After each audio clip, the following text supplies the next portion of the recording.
शिव आदि हैं और अनंत भी। ओम भूर्भुव स्व तत्सवितुर्वरेण्यं भर्गो देवस्य धीमहि धियो यो न प्रचोदयात्। हर हर महादेव।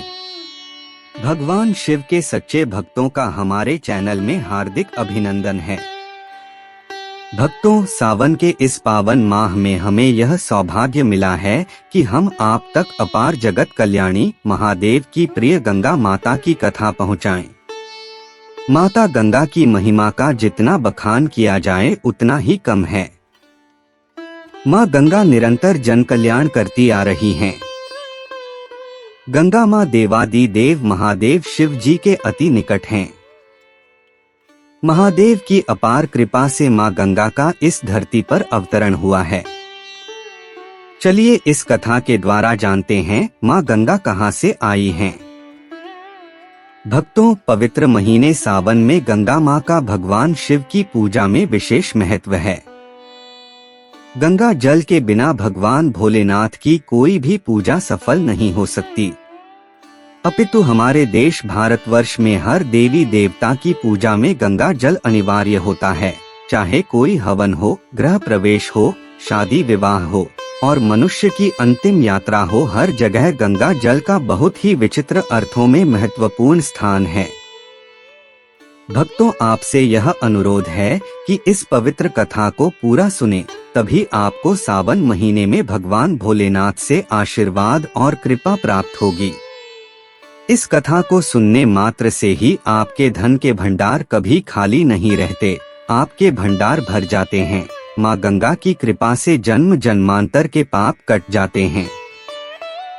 इस कथा को ध्यान से सुनने वाले भक्तों के ऊपर कभी भी कोई तंत्र विद्या नहीं कर पाता। जादू टोना तंत्र मंत्र से उन्हें छुटकारा मिल जाता है। अगर आपने अभी तक हमारे चैनल को सब्सक्राइब नहीं किया है तो कर लीजिए और बेल आइकॉन को प्रेस करना न भूलें। कमेंट में हर हर महादेव अवश्य लिखें। मेरा यह मानना है कि सावन के इस पावन माह में भगवान शिव की कथा से ही हर कार्य आरंभ करना चाहिए। एक बार शिव जी कैलाश पर्वत पर ध्यान मुद्रा में बैठे थे। उनके साथ में माता पार्वती भी ध्यान में लीन थीं और शक्ति का यह सुंदर रूप एक साथ बहुत ही मनमोहक लग रहा था। ध्यान मग्न माता पार्वती और अपने प्रभु शिव की शोभा को उनके परम भक्त नंदी जी निहार रहे थे। दोनों का यह सुंदर रूप देखकर नंदी जी की आंखों से आंसू बहने लगे। अपने भक्त की आंखों से बहते आंसू का आभास जैसे ही महादेव को हुआ, उन्होंने अपने नेत्र खोले। महादेव ने जैसे ही अपने नेत्र खोले, उन्होंने देखा कि सामने गंगा मैया जी हाथ जोड़े खड़ी थीं। गंगा जी को देखकर महादेव हैरान हो गए और बोले, देवी गंगे, आपका हमारे समक्ष प्रस्तुत होने का क्या तात्पर्य है? गंगा मैया प्रेम पूर्वक महादेव की तरफ देखती हैं और कहती हैं कि हे आदि पुरुष, आपके इस मनमोहक रूप को देखकर मैं आप पर मोहित हो गई हूँ। आपसे मेरी ये प्रार्थना है कि कृपया मुझे अपनी पत्नी के रूप में स्वीकार करें।